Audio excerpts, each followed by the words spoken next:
In this video, I've come up with 4 unique projects that have multiple uses around the house, are one-day builds, and as a bonus, you'll use up a bunch of your offcuts. Let's get stuck into it. Because this is my 4th small projects video, I want to challenge myself a little bit and shake things up. I want to take wood that people normally wouldn't look twice at, that would end up in the burn pile, and see if I can turn it into something beautiful. The other challenge I'm going to set myself for this video is making pieces that are versatile and multi-function. For example, this first project I'm going to make can be used for lots of things. Maybe for bringing your veggies in from the veggie garden, or taking your sauces and cutlery out to the barbecue area when you're entertaining, or even bringing tools in from the workshop if you've got a small job to do within the house. I guess you could think of this piece as a tray or a basket. Whatever you want to refer to it as is up to you. The thing I really like about this build is you can make it any size and really play with the dimensions to suit your needs. So to get started on this project, I just selected some timber from my offcuts pile, run it through my thicknesser to clean it up, and from there I used a sliding attachment on my new table saw to get a nice clean straight edge on all the pieces, and that'll just give me a nice clean straight edge to reference on the fence of the table saw to make sure my boards are perfectly parallel. And if you don't have a big fancy sliding table saw, that is completely fine. If you have a jointer, even a little benchtop jointer, you can achieve the exact same result. Also, there is plenty of people out there that have plans that have jointing sleds to fit just about any table saw. Once everything was milled up and allocated, it was time to start the glue ups. And the first glue up is the base. So I selected some boards, chucked them in my panel clamps with some glue, tightened everything up, and set it aside to dry. And I get asked about these clamps so much that I actually decided to make a video on them. So if you're curious about them, you can go and find out exactly what they are, how to make them, and where you buy the parts. And whilst I'm waiting for that base to dry, I chucked up a straight cut bit in my router table and put a little rebate in all the side panels. And once our base panel was dry, I gave it a quick sand and then took it over to the table saw, squared it up and cut it down to size. And the next step is to mark out and cut all our miters so we can start gluing the sides of this box together. Now, keep in mind, because we've put that rebate in, anytime you put a rebate in something, we're going to recess a base into it, mark your miters out from the inside of that rebate. Otherwise, your base won't fit. And I'm really loving the way this red tingle is coming together. I know it's got a lot of sap veins and sap pockets and stuff in it, but for me, that's something that I really enjoy in timber. I love the character, and I love that I was actually able to salvage this from a mate's bonfire. Being that this wood is so rare and only grows in the area I live, I was absolutely stoked to be able to give it a second life. And the process of assembling this box is really straightforward. I'm just going to use glue and some little corner clamps to hold everything in place until the glue's dry. And then I'm going to countersink some screws through all the miters to give it a really permanent mechanical connection. To hide those screws, I'm going to make some little contrasting dowel plugs. And while we're waiting for those to dry, we'll move on to the rest of the build, which is making the handle. Now we're going to need something for our handle to attach to. So I'm going to start by taking a couple more pieces of red tingle, and over on the miter saw, I'm going to cut a little 45-degree detail on the top so it doesn't look so big and blocky. From there, I'm going to go over to the router table and put a 45-degree chamfer all the way around. After that, attach them to the box, and now we have something for our handle to attach to.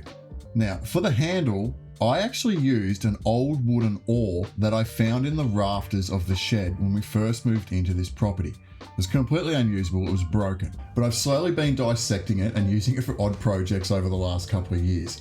It's got this god-awful marine grade varnish on it, but once you sand it off, it's actually really beautiful wood underneath. I have no idea what it is, but it's really good.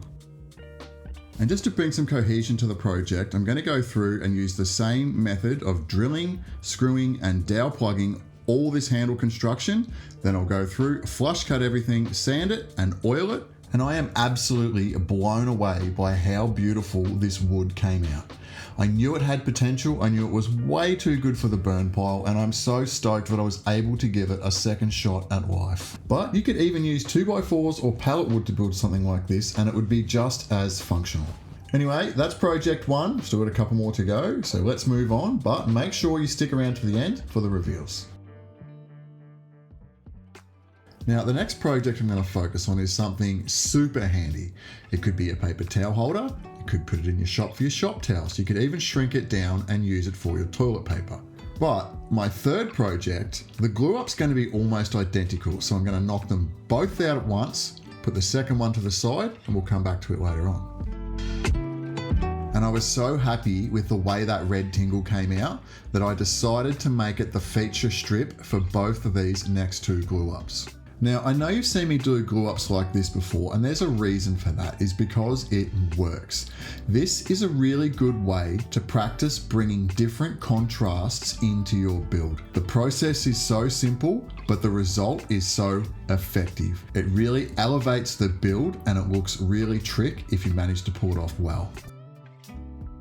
Now, another reason I love doing glue ups like this with multiple species of timbers. You know when you quite often rip the edge off a piece of timber to get it nice and square, and you stick that piece in the shelf and you think, maybe I'll use it to stir paint or something one day. This is the perfect opportunity to use up those long skinny strips that otherwise would be used for paint stirrers or kindling. It's basically money for jam, and if you're someone who has an Etsy store or a market stall, or even just wants to sell on Marketplace or Craigslist or whatever, this is a really good way to turn that stuff that you'd normally discard or just store in the shelf and probably never use into a bit of extra pocket money. Once our glue ups are dry, we'll pop them out of the clamps, give them a sand, and I'll take the shorter of these two glue ups and I'll pop it aside for our next project. Now, to take the guesswork out of the measurements, I'm literally going to use the paper towel roll as a reference. Now, you use whatever dimensions are relevant to whatever you're making this for. However, just remember to add about 20 or 25 millimeters to each side, and you'll see why in just a second. And once we've trimmed that piece off for the main body of the paper towel holder, I'm going to go over to the table saw and take 20 millimeters off each side of the remainder. Now, the reason I'm doing this is because I want the sides to look a little slimmer than that main back portion. Otherwise, the whole thing's just going to look a bit too big and a bit clunky.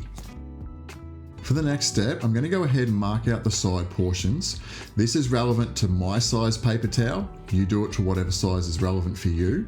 Then I'm going to go ahead and dock it on the miter saw. Then I'll go ahead and cut a little 45-degree detail just to take off a little more of the bulk. And no, I didn't get too excited. I haven't attached the sides yet. They're just sitting there. Before we get to that point, we need a way to mount this to the wall. So I'm going to take a couple of these little keyhole hangers and I'm going to work out their size. I'm going to get a corresponding Forstner bit, and then I'm going to create a little recess with the Forstner bit that these will fit into perfectly.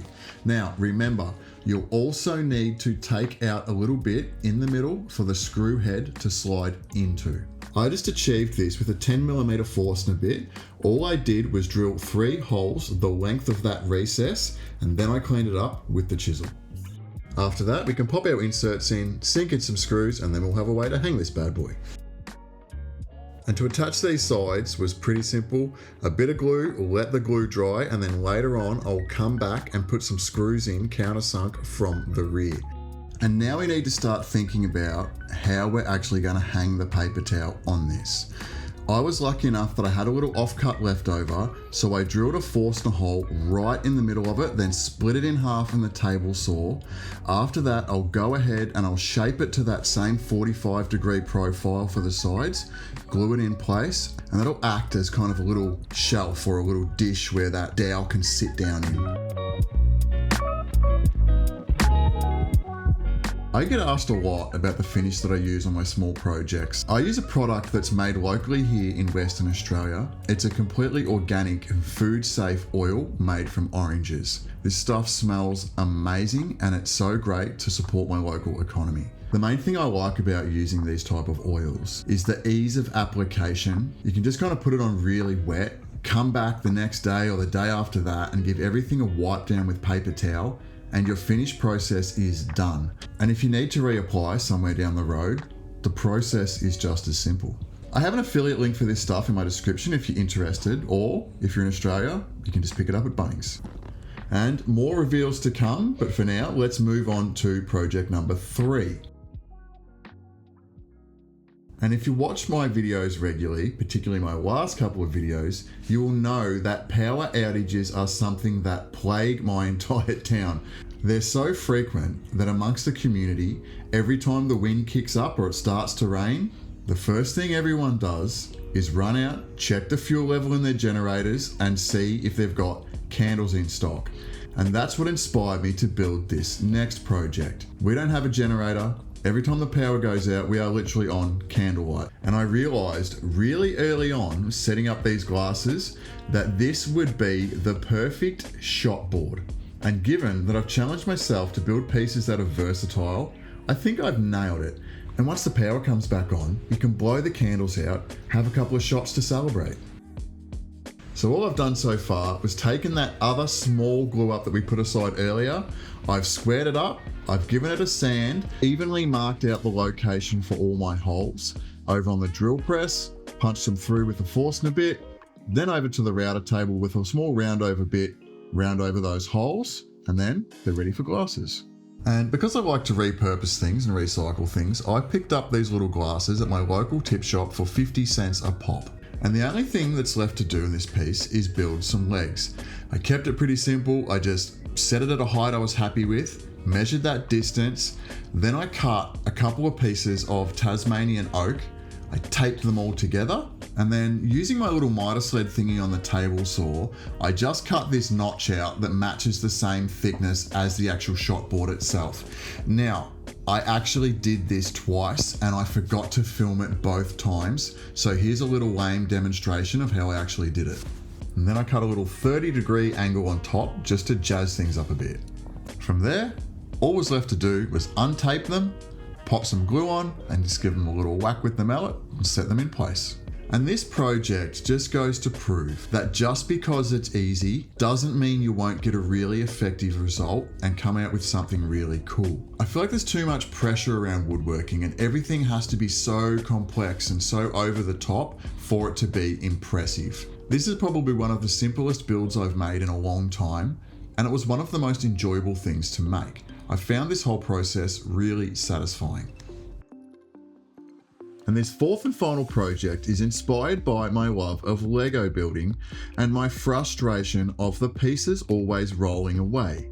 So I've decided to come up with a little table with a lip that I can sit my pieces on a Sunday afternoon when I've finished doing my editing. I can watch other makers and build Lego. This also happens to be my most versatile project because it is also a portable picnic table, a portable coffee table, or one of those TV dinner stands that when you're not feeling well and you're in bed and all you want to do is eat your soup, you can put it over your legs and enjoy your soup. For me, I'm just going to use a bunch of 2x4s and mill them down into planks. If you're someone that likes to build stuff out of pallets, this would be the perfect project. However, if you are going to work with pallets, when sanding and cutting that wood, please wear a respirator because some of the chemicals that are used to treat the timber in those pallets are really toxic and a lot of it is actually carcinogenic. So take the proper precautions and just look after yourself. And now that I've got all my boards milled down, I can go ahead and start the glue up for the base of this table.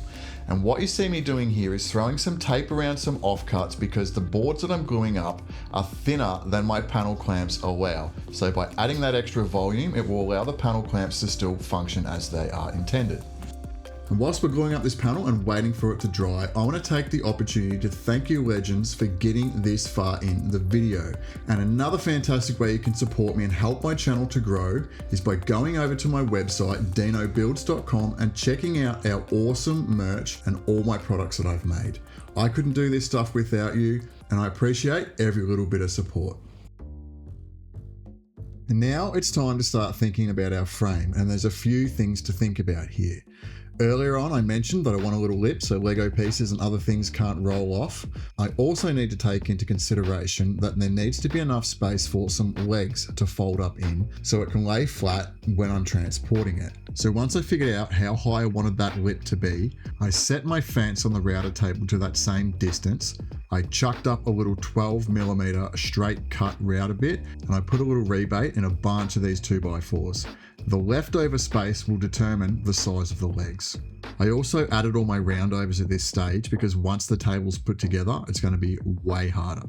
Once I had my roundovers in place, I could go ahead and work out the size I want the actual table to be, mark out my miters, and then cut them on the miter saw.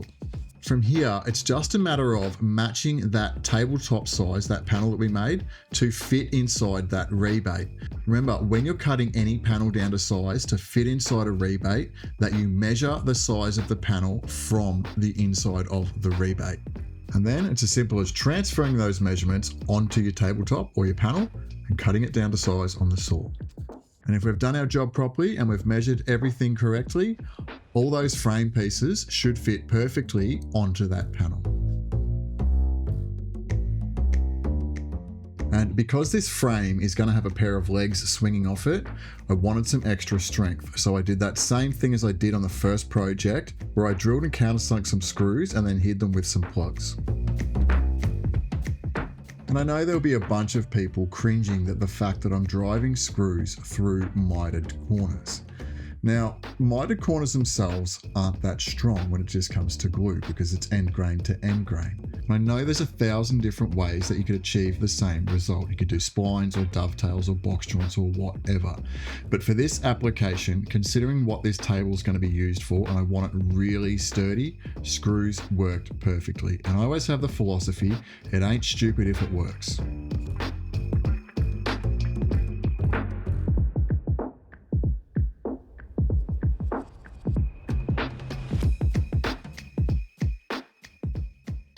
I kept this leg construction as simple as possible.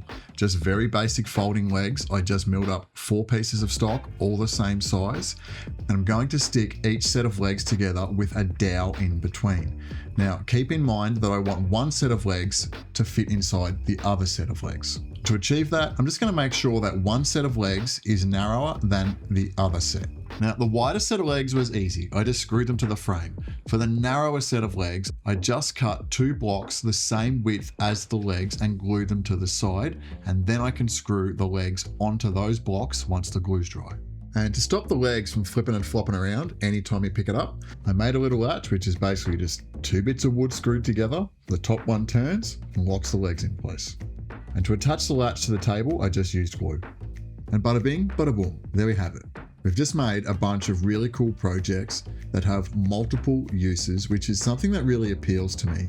The thing I like most about all these projects is that they're so flexible in their use that you could make these for just about anyone and they would be able to find a purpose for them. They may not be super sexy or over glamorous, but isn't that the point? Make something for your loved ones and just show them that you care, and they would be so stoked to receive something that you've made with your own 2 hands. Doesn't matter if it's not perfect, if it's got a few bumps and nicks and it's not 100% square, that's okay. Just get out in the workshop and have some fun. Guys, I absolutely love having you all tune in every fortnight, and I love making this content. None of this would be possible without you. So thank you from the bottom of my heart. If you've got any cool ideas for builds or just any questions or any comments in general, drop them in the comment section. I always read every comment and I try to get back to every single person. Once again, thank you guys. I couldn't do this without you, and I'll catch you on the next one, legends. Peace.